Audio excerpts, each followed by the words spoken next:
এখন আমরা রয়েছি অ্যামাজন জঙ্গলের ভিতরে। এখানে রয়েছে অসংখ্য গাছ। এই গাছের ভিতরে আমরা এখন খুঁজতেছি যে আমাদের কোনো বাংলাদেশি চেনা পরিচিত গাছ রয়েছে কিনা। তো আপনারা দেখতে থাকুন আমাদের সাথে, যেখানে আপনারা কি গাছ পাই আর কি পাওয়া যায়। এর ভিতরে আমার জানা মতো অনেক বড় বড় সাপ থাকতে পারে, অনেক পশু পাখি থাকতে পারে।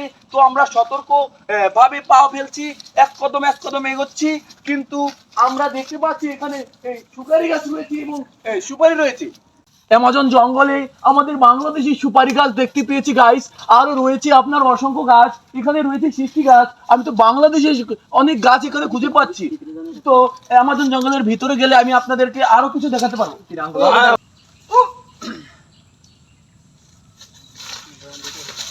তো গাইস, আমার সাথের সাথে আমরা মোটামুটি দেখতে পেয়েছি যে আসছে আমাদের দিকে। কি ভাই এদিকে কি কলার মতো দেখা যাচ্ছে না? তুই এগুলা পাইলি কই? ভাই তুই এগুলা কোথায় পেলি ভাই? এটা তো বাংলাদেশি কলার মতো দেখা যাচ্ছে ভাই। এটা তো সত্যিই বাংলাদেশি কলা। এখানে কি কলা গাছ রয়েছে নাকি গাইস? আপনারা দেখতে পাচ্ছেন গাইস, অ্যামাজন জঙ্গলের মধ্যে বাংলাদেশের কলা রয়েছে গাইস। তো তাড়াতাড়ি আমরা এই কলাটি খেয়ে টেস্ট করবো যেটি বাংলাদেশের কলার মতো স্বাদ কিনা। তুই একটু নে, আমি একটু নেই, খায় টেস্ট করবো না যে গাইস এটা কি বাংলাদেশের কলা নাকি অ্যামাজন জঙ্গলে অন্য দেশি কোনো কলা। এই জাত কি বাংলাদেশের কলার জাত কিনা। তো গাইস, এই কলার স্বাদও বাংলাদেশের মতো। তো আমি এখন অ্যামাজন জঙ্গলে আমাদের বাংলাদেশের অনেক গাছই দেখতে পাচ্ছি, যেমন রয়েছে আপনার সুপারি গাছ, এখন কলা গাছও পেয়ে গেছি গাইস। বাংলাদেশের কলা সব দেশেই পাওয়া যায় তার মানে। তো গাইস, আমরা এখন অ্যামাজন জঙ্গলে আরেকটু ভিতর দিয়ে দেখি আরো কি কি পাওয়া যায়। তো গাইস, এই অ্যামাজন জঙ্গলে অনেক ভয়ঙ্কর পশু পাখি থাকার কথা, অনেক জীবজন্তু থাকার কথা। তাই আমরা ধীরে সুস্থে স্বাভাবিক ভাবে মানে ধৈর্য নিয়ে এবং সতর্কতার সাথে পাবেছি। ওইটা কি?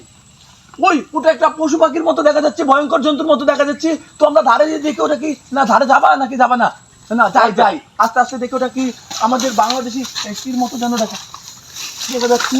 আমরা ধীরে ধীরে পা ফেলি, এগোতে থাকি। এই ভাই, এটা তো আমাদের বাংলাদেশি গরু ভাই। তো অ্যামাজন জঙ্গলেও আমাদের বাংলাদেশি গরু রয়েছে গাইস। তো আপনারা দেখুন গাইস, একদম বাংলাদেশি গরুর মতো দেখা যাচ্ছে। তো এখানে সব রকম বাংলাদেশি জিনিস আমরা দেখতে পাচ্ছি। আমি তো অবাক হয়ে যাচ্ছি যে অ্যামাজন জঙ্গলে এগুলো কি করে ভাই। বাবা, আমি তো খুবই হতবাক হয়ে গেলাম অ্যামাজন জঙ্গলে এগুলো দেখে। তো গাইস, আমরা মূলত এই অ্যামাজন জঙ্গলে আসার একটি কারণ, সেটি হচ্ছে আমরা টাইটানিক জাহাজ খুঁজতে এসেছি। এখানে নাকি টাইটানিকের কিছু অংশ বিশেষ দেখা যাচ্ছে। তো এই অ্যামাজন জঙ্গলের আশেপাশে একটা নদীতে রয়েছে, আটলান্টিক মহাসাগরে রয়েছে। তো আমাদের ম্যাপ অনুযায়ী আমরা দেখতে পাচ্ছি যে সেই টাইটানিকটি রয়েছে এখান দিয়ে যেতে ওই পাশে, মানে অ্যামাজন জঙ্গলের ওই পাশে। তো আমরা এখন জাহাজটির উদ্ঘাটনে যাব। চলো। তো গাইস, আমরা এখন এই অ্যামাজন জঙ্গল থেকে বেরিয়ে পড়েছি। এখন আমার পিছে আমি একটা সাগর দেখতে পাচ্ছি। এই সাগর কি আটলান্টিক মহাসাগর কিনা সেটা আমি এখন ম্যাপ দেখে বের করব। তো আমাদের ম্যাপ বলে দিচ্ছে গাইস, এই ম্যাপে বলে দিচ্ছে গাইস এটাই আটলান্টিক মহাসাগর। আর এই সাগরের কিছুটা সামনে থাকার কথা আপনার টাইটানিক জাহাজ। তো আমরা এই সেই গতিতেই সামনের দিকে এগোতে থাকবো। তো আমরা দেখতে পাচ্ছি ম্যাপ বলে দিচ্ছে যে আমাদের এইখান দিয়ে যেতে হবে, এদিকে যেতে হবে। ম্যাপ বলে দিচ্ছি, এইদিকে দিয়ে এদিক দিয়ে ঘুরে আমরা চলে এসেছি। কিছু একটা দেখা যাচ্ছে গাইস, এই তো এটাই টাইটানিক গাইস। অবশেষে পেয়ে গেছি গাইস আমরা টাইটানিক জাহাজ। এই জাহাজের অংশ বিশেষ দেখা যাচ্ছে টাইটানিকের, এটাই উদ্ঘাটন করতে আমরা এসেছি। তো গাইস, আপনারা ভালো করে দেখুন গাইস, এই যে টাইটানিকের এক অংশ দেখে উঠেছে এখানে। গাইস, আমি তো বিশ্বাসই করতে পারছি না যে আমরা টাইটানিক জাহাজ উদ্ঘাটন করতে পেরেছি গাইস। অনেক দল এসেছিল এই অ্যামাজন জঙ্গলে এটা বের করতে, কিন্তু কেউ পারেনি।